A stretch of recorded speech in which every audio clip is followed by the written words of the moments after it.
Donc bonjour à tous, aujourd'hui je me suis dit que j'avais une petite envie de faire une vidéo sur le moteur à 4 temps. Et puis comme je sais que beaucoup de gens ne sont pas forcément dans le métier ou bien ne connaissent pas forcément mais sont quand même des passionnés ou bien juste des gens qui s'intéressent à ça, je me suis dit que ça pourrait être intéressant de faire une petite vidéo en français sur ça. Là vous pouvez voir les différents thèmes qu'on va aborder. Les 4 temps, du moteur à 4 temps, les bases, comment les soupapes fonctionnent ou bien comment l'arbre à cam et le vilebrequin sont reliés. On va voir un peu d'huile, un peu d'injection. On va voir un peu tout. On verra jusqu'à où on ira, mais si jamais on fera deux parties. Donc pour commencer, pour ceux d'entre vous qui ne savent pas ce que c'est les 4 temps, et ben si vous voulez, dans un moteur, en général, on a entre 4 et 6 cylindres, ou bien un plus petit, ça dépend. Mais en gros, un cylindre, c'est ça, on va dire. Donc c'est rond. Et puis en fait, dedans, il y a un piston qui voyage de haut en bas. Donc un piston, c'est environ comme ça, on va dire. Qui est relié avec une bielle. Donc c'est un peu fait très, très basique, mais voilà. Donc cette bielle, après, elle a attaché un vilebrequin qui sera là-dedans, donc. Et en gros, ce piston, ce qu'il fait, c'est qu'il fait en haut, en bas. C'est tout ce qu'il fait. Et en gros, ce qui se passe, c'est que là, on a les deux soupapes, échappement et admission. Donc là, c'est là où c'est que l'air il rentre. Donc là, on peut voir qu'il rentre. Et là, c'est où c'est qu'il sort après. Il va dans le collecteur, dans l'échappement, il sort là. Et en gros, ce piston, ce qu'il fait, c'est en haut, en bas. Donc en général, dans les voitures, on en a, on va dire, de 3 à 6 dans les voitures standards, ou bien on peut avoir jusqu'à 10, 12 dans les voitures un peu plus extrêmes, mais ce qui est plutôt rare.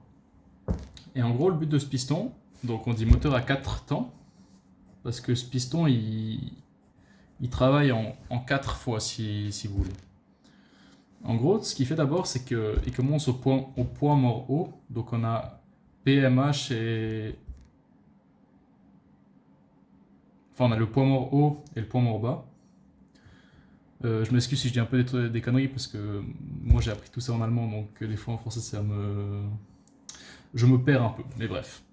En gros, le point mort haut c'est à peu près là, le point mort bas c'est à peu près là, on va dire ça comme ça.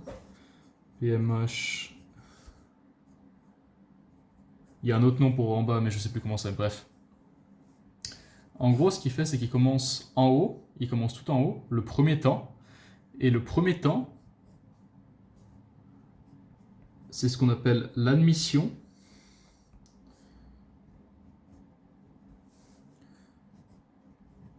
En gros, ce qu'il va faire le piston, c'est qu'il va se diriger vers le bas. Et en fait, quand il va se diriger vers le bas, et ben en fait, ça va faire une sorte de, ça va faire comme quand nous on aspire, si vous voulez, c'est comme quand on fait.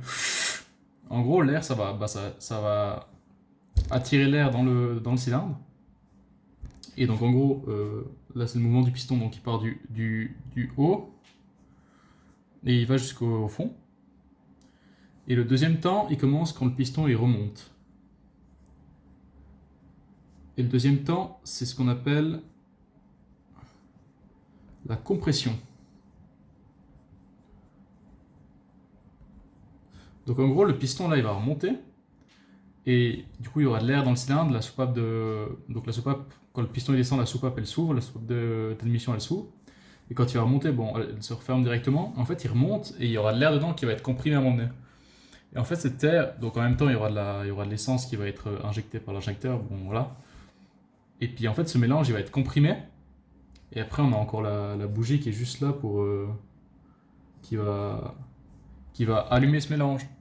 Ça, c'est géré électroniquement par l'allumage. En gros, bon, ça c'est après. Excusez-moi, j'ai un peu le sauté des étapes. En gros, tout ce qu'il y a à faire, c'est remonter tout en haut et comprimer là. Et l'air là, il est comprimé, il a beaucoup d'énergie et il est prêt à exploser entre guillemets. Le troisième temps, c'est le travail, ou bien l'explosion, comme vous voulez. En gros, la bougie elle va s'allumer et ça va faire exploser le mélange en gros. Et ce qui va faire que le piston il va être expulsé vers le bas avec une grosse force. Et en gros, après, ça va faire tourner le vilebrequin, qui va faire tourner la boîte, qui vont faire tourner les roues. C'est grâce à l'explosion surtout qu'il y a un mouvement de rotation qui se fait, enfin qu'il y a de la puissance qui se fait en gros. Et puis quand il a explosé, il va aller tout en bas. Et ça va donner beaucoup de force, après ça va être transféré, voilà. Et le quatrième temps, après il va remonter ce piston. Et c'est ce qu'on appelle l'échappement. Il va remonter, et pendant qu'il remonte, en fait, il y a la soupape d'échappement qui va s'ouvrir pour que les gaz puissent sortir. Donc ça, c'est les 4 temps. Donc maintenant, on va parler niveau soupape. Je sais pas si vous avez vu, mais là, j'ai dessiné une soupape un peu plus grosse, donc c'est la soupape d'échappement, d'admission, pardon. A et E, on va dire. Et elle est plus grosse que l'échappement. Première question, pourquoi? Et ben en fait, c'est le fait que, comme j'ai dit, l'admission, l'air il va se faire aspirer, mais il n'est pas forcément avec une grosse pression, donc il doit quand même rentrer, donc il faut quand même qu'il y ait de la place pour qu'il rentre. Tandis que l'échappement, en fait, le piston il remonte et la soupape elle s'ouvre, donc en fait, les gaz d'échappement ils vont se faire pousser dehors, donc ils ont besoin de beaucoup moins de place pour pouvoir sortir tout simplement. Et c'est sur 98% des moteurs, c'est comme ça qu'on peut le différencier quand on voit une culasse par exemple. On voit juste la tête d'une classe, et puis c'est comme ça qu'on peut voir lesquelles sont les soupapes d'admission ou bien d'échappement. Et puis après, de quoi on voulait parler déjà?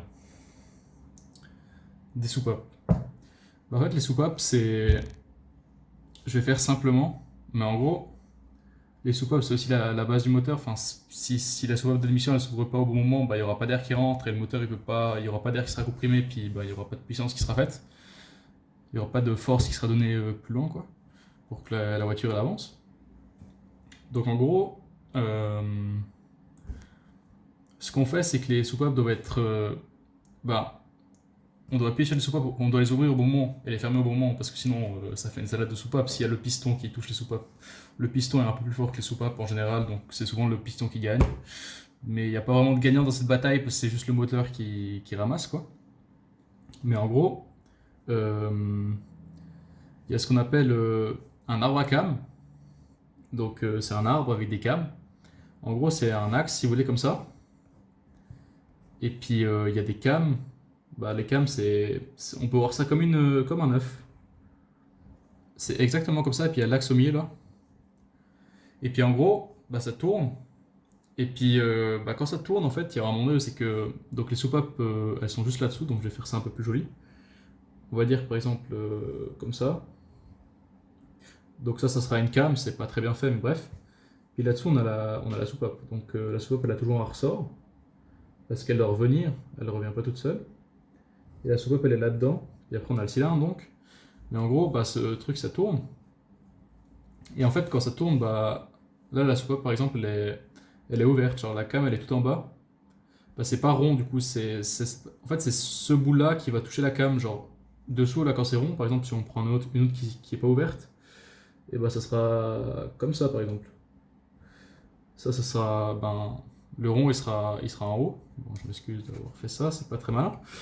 Le rond il sera en haut, puis la soupape sera là, et puis elle sera avec le ressort toujours. Et puis elle sera pas ouverte, elle sera fermée. Et en gros, ça marche comme ça. Vous pouvez aller voir des images sur internet, c'est peut-être plus explicite que mon dessin assez catastrophique là. Mais en gros, ça va permettre à l'air et au gaz d'échappement de rentrer et de sortir. Et puis en gros, le problème c'est que vous imaginez bien que si le mouvement des pistons n'est pas calibré en même temps que au bon moment pour que les soupapes s'ouvrent et ferment au bon moment, il y aura une salade de soupapes, comme je l'ai dit avant.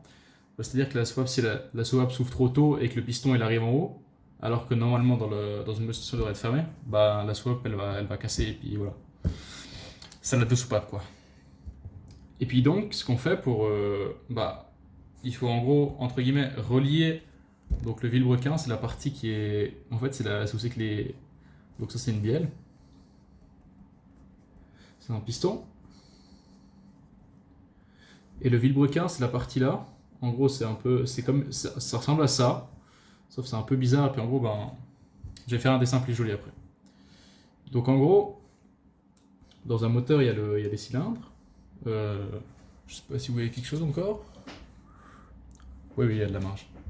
Donc en gros, il y a les soupapes, l'arbre à cam. Ici, on va dire que c'est un système avec une à chaîne. Donc la transmission se fait par chaîne. Il y a 3 systèmes différents, mais on va y revenir plus loin. Donc en gros, on va dire qu'il y aura ici il y aura un engrenage, enfin une roue dentée si vous voulez, qui est très très bien dessinée bien sûr.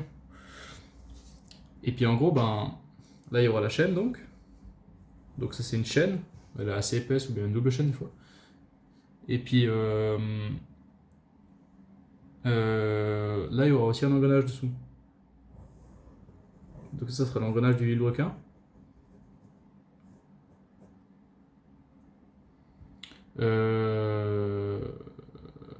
Attends, j'ai fait une connerie. Ouais, bref. On va dire ça comme ça. Et puis, donc là, on aura le vilebrequin qui est un peu de forme un peu bizarre, comme ça. Enfin, en fait, c'est pas réglé parce que du coup, tous les pistons ne sont pas au même moment. Faut pas le même mouvement au même moment. Donc, en gros, ça sera pour le premier piston. Là, on aura pour le deuxième. Là, on aura pour le troisième. Et puis là, on aura pour le quatrième.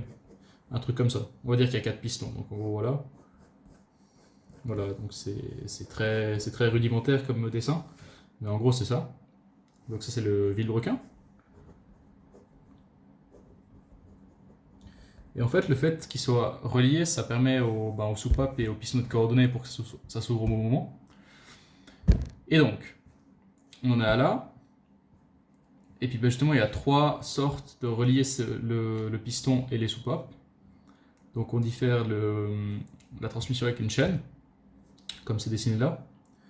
Ou bien, il y a aussi la possibilité d'avoir une courroie à dents. Donc en gros, c'est comme une courroie. Enfin, une courroie, c'est un peu en polyéthylène, si je dis pas de conneries. Je suis pas sûr de ce que je dis, mais en gros, c'est un peu comme du. C'est assez mou, c'est du plastique, puis on la voit normalement sur nos voitures s'il y en a une. Tandis que la chaîne, elle est vraiment dans le moteur, c'est-à-dire que ça c'est tout caché, donc ça, vous voyez, ça se voit pas. Et en gros, ça va aussi entraîner des poulies, si vous voulez. Des poulies à dents, c'est un peu le même principe, c'est aussi ce sera aussi des poulies qui auront des dents dessus. Et puis comme ça, on peut régler. Et puis, la troisième solution, c'est plus sur les camions, ça sera des engrenages. Ça permet de supporter beaucoup plus de poids. Donc en gros, il faut vraiment avoir c'est vraiment des gros pignons, c'est énorme. Et en gros, enfin, voilà. Ça, c'est un pignon. Donc ça, c'est un pignon. En gros, c'est vraiment un gros pignon qui permet enfin, qui sont reliés avec plusieurs pignons ensemble qui permettent de connecter tout ça, quoi. Et puis je pense que pour une vidéo d'ouverture, c'est déjà pas mal. N'hésitez pas à me dire dans les commentaires si vous avez trouvé que c'est un peu trop dans les détails ou bien si c'est un peu trop mal expliqué. Bah, j'essaie de m'améliorer, je me dis que ça peut être une bonne idée pour moi, pour que je m'entraîne à expliquer des choses. Et pour les gens qui sont intéressés, ça aide beaucoup. Donc je vous dis à une prochaine vidéo et puis bye bye.